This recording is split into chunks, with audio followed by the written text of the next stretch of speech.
یہ خدا جانتا ہے یا مصطفیٰ جانتا ہے؟ کاف ہا یا عین صاد۔ اب میں آپ سے پوچھنا چاہتا ہوں، ارے قرآن حکیم پڑھنے والوں، ارے قرآن کے قاری بننے والوں، قرآن کا عالم بننے والوں، میں آپ سے بڑے ادب سے بات پوچھنا چاہتا ہوں، میں آپ سے مسئلہ پوچھنا چاہتا ہوں، مجھے یہ بتاؤ، قرآن ہمارے ایمان کی کسوٹی ہے، قرآن ہمارے مذہب کی سب سے بڑی کتاب ہے، قرآن ہمارے مصطفیٰ کا معجزہ ہے، قرآن عربی زبان کے اندر ہے، مصطفیٰ عربی ہے، قرآن حکیم فرقان حمید ہمارے گھر کی زینت ہے۔ لیکن میں پوچھنا چاہتا ہوں، جب قرآن حکیم کی پہلی آیت یہ بتاتی ہے الف لام میم، اس کا ترجمہ کوئی نہیں بتا سکا، یہ خدا جانتا ہے یا مصطفیٰ جانتا ہے، تو پھر مجھے کہنے دیجیے گا خدا نے کتنا پڑھا یا مصطفیٰ نے کتنا پڑھا؟ خدا جانتا ہے یا مصطفیٰ جانتا ہے؟ اس لیے اس میں کوئی شک نہیں ہے، کوئی دوارا نہیں ہے، یہ قرآن کا پہلا علم ہے جسے علم مقطعات کہا جاتا ہے، یہ قرآن کا پہلا مسئلہ ہے جسے علم مقطعات کہا جاتا ہے۔ تو پھر اگر تجھے قرآن سمجھ نہیں آیا تو پھر مصطفیٰ کی ذات پہ تنقید بعد میں کرنا، پہلے قرآن سمجھ کے دیکھ۔ قرآن حکیم میں اللہ نے فرمایا یہ میرا نبی ہے، اس لیے فرمایا الف لام میم، یا میں جانتا ہوں یا میرا مصطفیٰ جانتا ہے۔ الف لام میم، یہاں تک کسی کی رسائی نہیں ہے، تیرے عقل کی رسائی نہیں ہے، تیرے علم و دانش نے یہاں تک کام نہیں کیا۔ اگر صحابی رسول نہیں سمجھ سکتا تو آج 1400 سال بعد میں آنے والا کیا سمجھے گا؟ بس یہاں کہہ دیجئے گا یا خدا جانتا ہے یا کچھ بات سے بولو، یا خدا جانتا ہے یا مصطفیٰ جانتا ہے۔ اس کو کہتے ہیں علم مقطعات۔ یہ قرآن کا پہلا علم ہے جو اللہ اور اس کے رسول کے درمیان ایک راز ہے، یہ اللہ اور اس کے رسول کے درمیان ایک راز ہے۔ اس راز کا نام علم مقطعات ہے، بولو علم مقطعات ہے۔ اب اس علم مقطعات کو کوئی بھی بندہ قیامت تک کے لیے ارے بے ادبی تو کر سکتا ہے، گستاخی کر سکتا ہے، ایمان سے خارج ہو سکتا ہے، ان تخبط اعمالکم وانتم لا تشعرون، اس کا سارا ایمان نکل سکتا ہے۔ لیکن یہ بات یاد رکھنا مسلمانہ، یہاں ایمان رکھنا ہے کہ یہ آیت بتا رہی ہے یا خدا جانتا ہے یا مصطفیٰ جانتا ہے، تو پھر مجھے کہنے دیجئے گا یہ وہی قرآن ہے، ہاں یہ وہی قرآن ہے جو ابو بکر پڑھتے ہیں، یہ وہی قرآن ہے جو عمر بن خطاب پڑھتے ہیں، ہاں یہ وہی قرآن ہے جو عثمان بن نورین پڑھتے ہیں، یہ وہی قرآن ہے جو علی المرتضیٰ پڑھتے ہیں، یہ وہی قرآن ہے جو مصطفیٰ کی نظر فراست رکھنے والے پڑھتے ہیں، ہاں یہ وہی قرآن ہے جو فیضان نظر مصطفیٰ پڑھتے ہیں، یہ وہی قرآن ہے جسے خواجہ علی حجویری پڑھتا ہے، یہ وہی قرآن ہے جسے بابا میرے علی پڑھتے ہیں، یہ وہی قرآن ہے جسے داتا علی حجویری پڑھتے ہیں، یہ وہی قرآن ہے جسے پڑھنے والے غوث بن گئے، جسے پڑھنے والے ابدال بن گئے، جسے پڑھنے والے کتب بن گئے۔ لیکن میں پوچھنا چاہتا ہوں بڑے ادب سے کہ بتاؤ قرآن کا پہلا علم کیا ہے؟ تو سب نے یہ کہا ہاں بادب طریقے سے پڑھنا ہے تو کہنا پڑے گا یا خدا جانتا ہے یا مصطفیٰ جانتا ہے۔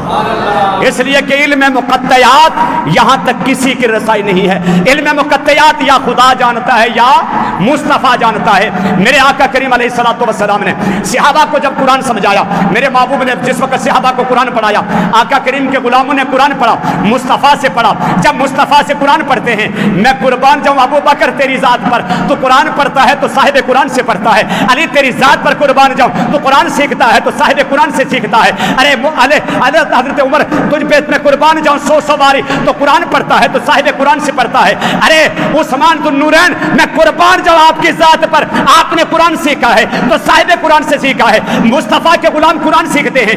آقا کریم علیہ الصلوۃ والسلام نے فرمایا ہاں صحابہ سن لو، جس نے قرآن کا ایک لفظ پڑھا، صحابہ سنو، جس نے قرآن کا ایک لفظ پڑھا، میرے آقا کریم نے فرمایا من قرأ من القرآن حرفا فلہ 10 حسنات۔ رسول اللہ نے فرمایا جس نے قرآن کا ایک لفظ پڑھا، میرے آقا فرماتے ہیں اس کے لیے اللہ 10 نیکیاں لکھ دیتا ہے اور اسے 10 اس کے گناہ معاف کر دیتا ہے، اس کے 10 درجے بلند کر دیتا ہے۔ رسول اللہ نے جب صحابہ کے مجمع میں فرمایا تو فرمایا میرے صحابہ ذرا سن لو، الف حرف، لام حرف، میم حرف، یہ 3 لفظوں کو رسول اللہ نے الگ پڑھا، الف حرف، لام حرف، میم حرف۔ رسول اللہ نے جب حروف مقطعات پڑھے، ان تینوں کو پڑھنے کے بعد میرے آقا ارشاد فرماتے میرے صحابہ جس نے یہ 3 لفظ پڑھے ہیں اللہ اس کو 30 نیکیاں عطا کر رہا ہے اور اللہ اس کے 30 درجے بلند کر رہا ہے۔ پھر اللہ اس کو 30 درجے بلند کرنے کے بعد اللہ اس کے 30 گناہوں کو معاف کر دیتا ہے۔ فرمایا الیفن حرف یہ ایک الگ حرف ہے، لامن حرفن الگ حرف ہے، میمن حرفن الگ حرف ہے۔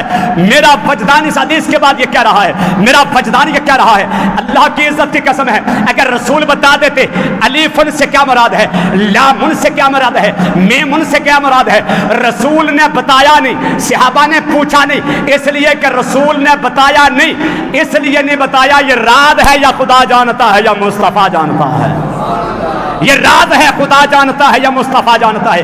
آپ کی توجہ مسلمانوں، میرے آقا کریم علیہ الصلوۃ والسلام کے لیے اللہ نے جب قرآن کا نزول فرمایا تو قرآن حکیم کی پہلی آیت یہ کہہ رہی ہے الف لام میم، یا خدا جانتا ہے یا مصطفیٰ جانتا ہے۔ ارے میں اس ٹولے سے پوچھنا چاہتا ہوں جو کہتے ہیں نبی دیوار کے پیچھے کا نہیں جانتا، نبی اس جگہ کا نہیں جانتا، نبی فلاں علم نہیں جانتا، میں پوچھنا چاہتا ہوں مجھے یہ بتا کہ نبی کا استاد کون ہے؟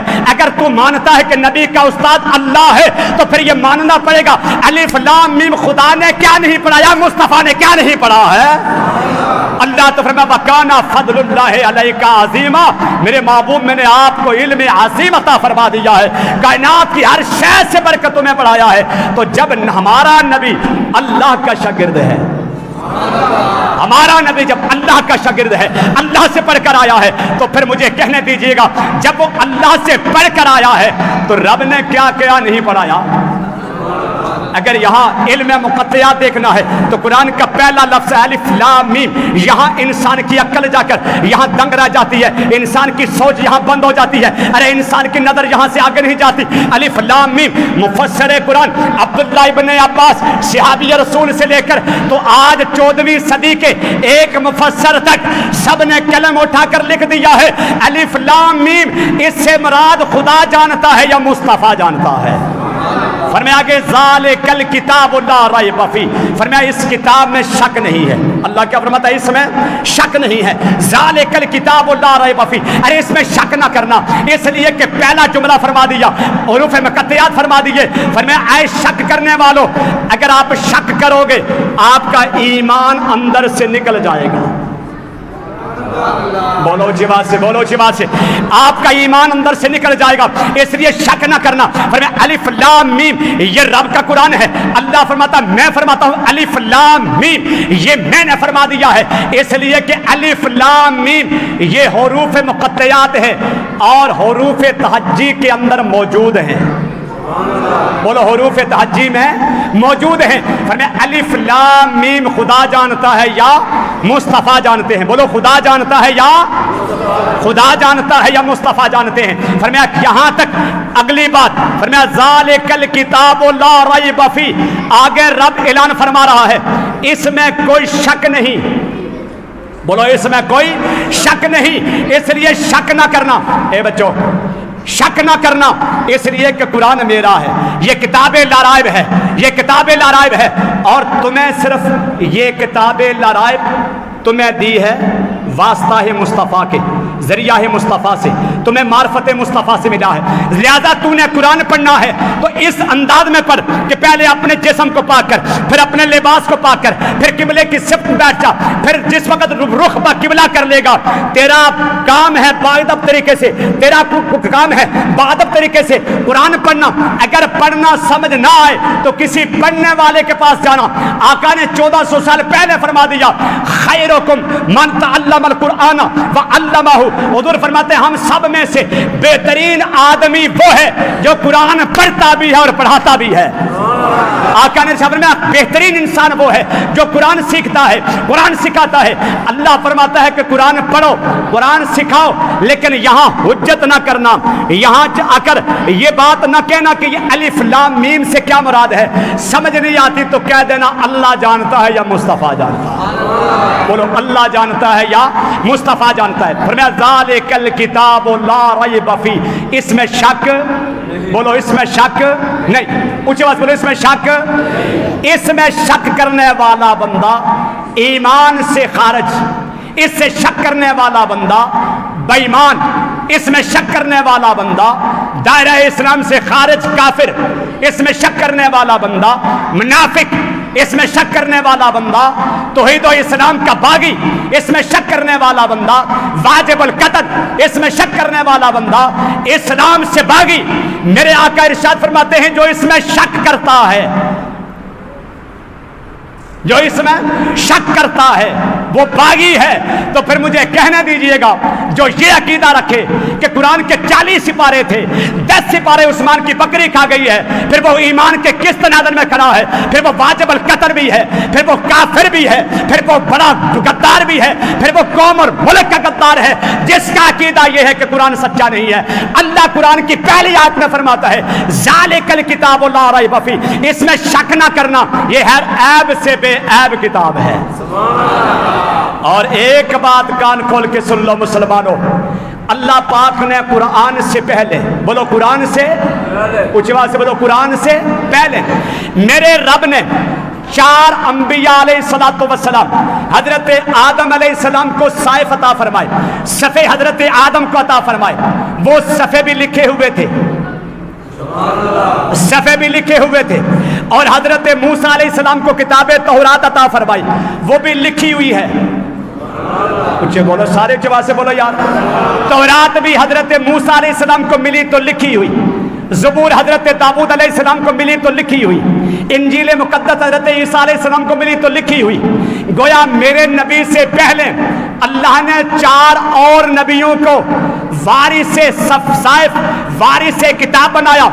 جناب موسیٰ وارث کتاب، جناب داؤد وارث کتاب، جناب عیسیٰ جو ہے وارث کتاب۔ لیکن ایک بات یاد رکھنا، جس طرح نبی دنیا سے واپس تشریف لے گئے، عیسیٰ علیہ السلام پہلے آسمان پر نہیں، آج بھی چوتھے آسمان پر ہیں۔ عیسیٰ نے جس وقت یہ جہان چھوڑا آسمانوں پہ چلے گئے، آج یوحنا اور برناس اور متی اور آج کسی کے پاس وہ انجیل مقدس نہیں ہے۔ کوئی دعویٰ نہیں کر سکتا کہ یہ وہی انجیل ہے جو حضرت عیسیٰ علیہ السلام کو دی گئی تھی۔ انجیل کے اندر سے ہر فرقے نے، ہر جو ہے طبقے نے اپنے مطلب کی چند باتیں چھوڑ کے باقی ساری کو اٹھایا، ردی کی ٹوکری میں پھینک دیا۔ عیسائی تباہ ہو گئے، بولو عیسائی اونچے بولو یار سارے۔ موسیٰ علیہ السلام دنیا سے رحلت کر گئے۔ موسیٰ علیہ السلام کے بعد آپ کی تورات شریف، آپ کے جو کتاب ہے انجیل، آپ کی کتاب تورات، وہ موسیٰ علیہ السلام کے بعد اس طرح کی نہیں رہی۔ جس وقت یہودیوں کے پاس پہنچی، انہوں نے اپنے مقصد کا اس میں سے وہ لٹریچر نکالا، باقی اسے اٹھایا، ردی کی ٹوکری میں پھینک دیا۔ حضرت داؤد علیہ السلام دنیا سے تشریف لے گئے، زبور جس وقت ان کے پاس پہنچی، انہوں نے زبور سے وہ باتیں نکالی جو ان کے مقصد کی تھی، باقی اسے اٹھایا، ردی کی ٹوکری میں ڈال دیا۔ ساری آسمانی کتابیں لکھی ہوئی، لیکن اللہ کا کلام تھا وہ عبرانی زبان میں، وہ سارا کلام، کوئی یوحنا نام کی رہ گئی، کوئی برناس نام کی رہ گئی، کوئی متی نام کی رہ گئی۔ میں قربان جاؤں کملی والے محبوب پر، اللہ نے جب قرآن کو نازل فرمایا تو اللہ فرماتا ہے انا نحن نزلنا الذکر وانا لہ لحافظون۔ اللہ فرماتا ہے قرآن میں نے نازل فرمایا ہے اور اس کی حفاظت میں خود کر رہا ہوں، اس لیے اس کی حفاظت اللہ کی ذمہ ہے۔ بولو اس کی حفاظت اللہ کے ذمہ ہے۔ آج قاری قرآن کے سینے سے لے کر تو دنیا کے ہر خطے میں جہاں قرآن موجود ہے، وہی قرآن ہمارے پاس ہے، وہی قرآن عرب کے اندر ہے، وہی قرآن عجم کے اندر ہے، وہی قرآن کشمیر کے اندر ہے، وہی قرآن ہندوستان کے اندر موجود ہے، وہی قرآن پوری دنیا کے اندر موجود ہے۔ چونکہ اللہ کا کلام اتنا سچا ہے، رب فرماتا ہے ذالک الکتاب لا ریب فیہ، یہ کتاب بے عیب کتاب ہے، میرا کلام ہے۔ جس طرح میرا کلام بے عیب ہے، اس کی حفاظت بھی میں خود کر رہا ہوں، اس کی حفاظت کسی کی ذمہ۔ اچھا اب سنیے، یہ تو مسئلہ قرآن کا ہے، اللہ قرآن کی حفاظت کر رہا ہے، بولو اللہ قرآن کی سارے بولو اللہ قرآن کی حفاظت کر رہا ہے. آج اگر اس مسلح رسول پہ کھڑے ہو کر 1400 سال بعد میں آنے والا کوئی امتی، اس 15ویں صدی کے لوگ اگر آج اس صدی میں بھی اگر کوئی بندہ قرآن حکیم کی تلاوت کرے اور اگر قرآن غلط پڑھے تو پیچھے صف میں کھڑے ہونے والے حفاظ برداشت نہیں کرتے. اگر ایک زبر کی جگہ زیر پڑی جائے تو حافظ لقمہ دیتا ہے حافظ صاحب زبر ہے یہاں، اگر زبر ہے تو زیر پڑی تو پیچھے بتاتے ہیں یہاں زبر تھا آپ نے زیر پڑھ لیا ہے. لیکن میں یہ بات پوچھنا چاہتا ہوں، یہ زیراں زبراں یہ تو جناب حجاج بن یوسف کے دور میں لگی. پہلا قرآن جو آسمانی قرآن ہے نہ اس میں زبر ہے نہ اس میں زیر ہے نہ اس میں شد ہے نہ اس میں مد ہے. تو پھر مجھے کہنے دیجیے گا میاں صاحب نے فرماتے ہیں، ارے میاں صاحب پٹوار کے میاں صاحب فرماتے ہیں، ارے میاں محمد بخش فرماتے ہیں کہ زیراں زبراں شدہ مدہ وچ شان نبی دے آئیاں. زیراں زبراں شدہ مدہ وچ شان نبی دے آئیاں، آما لوگا خبر نہ کائی خاصا رمضان پائیاں. آپ فرماتے ہیں کہ زبر لگی جب قرآن میں وہ بھی بے مثل، زیر لگی قرآن میں وہ بھی بے مثل، پیش آیا قرآن میں وہ بھی بے مثل. اس لیے کہ زبر مصطفیٰ کی عظمت بیان کر رہا ہے، زیر مصطفیٰ کی عظمت بیان کر رہی ہے، پیش مصطفیٰ کی عظمت بیان کر رہی ہے. تو جب قرآن اللہ کا ہے، قرآن کی حفاظت اللہ کر رہا ہے، تو کیا عقل والو، کیا دانش رکھنے والو، علم رکھنے والو، حضور کے امتیو، کیا میرے مصطفیٰ کی حفاظت کون کر رہا ہے؟ تو اللہ اسی قرآن میں فرماتا ہے، اللہ فرماتا ہے واللہ یعصمک من الناس. فرمایا سونیا جس طرح قرآن کی حفاظت بھی میری ذمہ داری ہے اور تیری حفاظت بھی میری ذمہ داری ہے.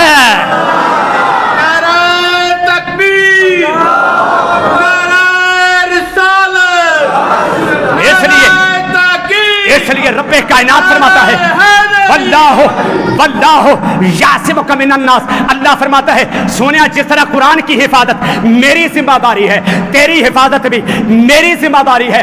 یہ جائے کہ بڑے بڑے دشمن، بڑے بڑے غدار قسم کے لوگ اگر آپ سے دشمنی کریں، میرے آقا فرماتے ہیں اگر میرا دشمن اگر مجھ سے اتنا دور ہو کہ 1 مہینے کی راہ اتنا دور ہو، میرے آقا فرماتے ہیں میرا رعب، میرا دبدبا اس پہ آ جاتا ہے اور اسے سوچنے پر مجبور کر دیتا ہے کہ میں جن کی مخالفت کر رہا ہوں، میں جن سے لڑنے کے لیے تیاری کر رہا ہوں، کیا میں کملی والے کے سامنے جا بھی سکوں گا؟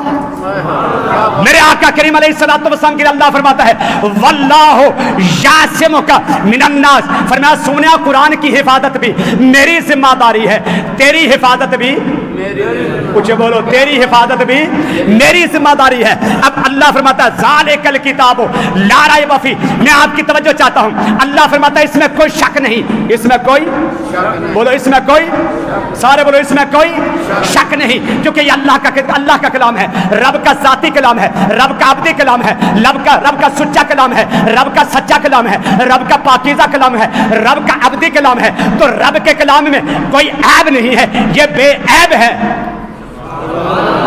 بولو اونچی بات سے بولو، یہ بے عیب ہے. اب آئیے مصطفیٰ کریم کی بارگاہ میں قرآن حکیم کی پہلی 5 آیتیں سورہ علق کی جب آتی ہیں، آقا کریم علیہ الصلوۃ والسلام کی بارگاہ میں، حسین بارگاہ میں، بارگاہ نبوت میں جس وقت قرآن آتا گیا، میرے آقا کریم مکے میں ہیں، قرآن مکے میں آ رہا ہے، مصطفیٰ مدینے میں، قرآن مدینے میں ہے، آقا آگے آگے ہیں، صاحب قرآن آگے آگے ہے، قرآن پیچھے پیچھے آ رہا ہے.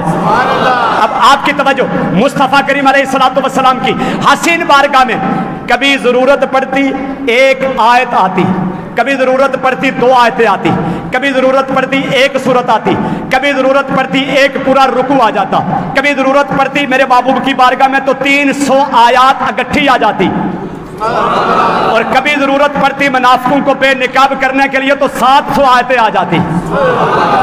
یہ اللہ کے رسول کی شان ہے، میرے محبوب کا یہ مقام ہے، میرے آقا میرے کملی والے محبوب کی یہ عزت ہے.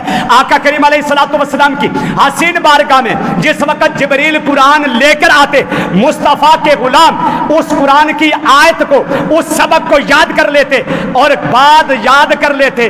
بعد کی ڈیوٹی تھی وہ قرآن کی آیتیں لکھ لیا کرتے تھے.